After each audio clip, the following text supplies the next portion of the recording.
Maaari mo bang i-describe sa amin yung itsura ng Siembena na yan?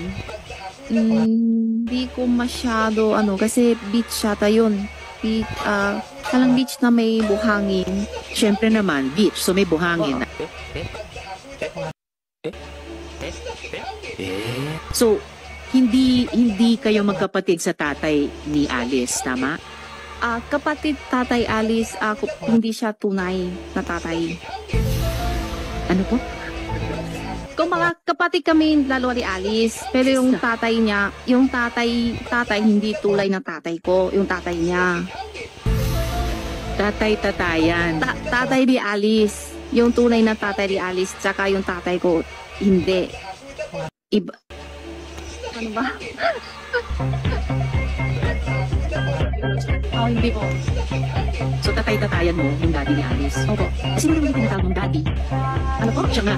So, yung tinatawag mong daddy ay totoong tatay ni Alice? Opo. Okay. So, yung sinasabi mong magkapatid kayo sa tatay ay biological father ni Alice pero tatay-tatayan mo yung tinatawag mong daddy? Opo. Okay. Sorry po.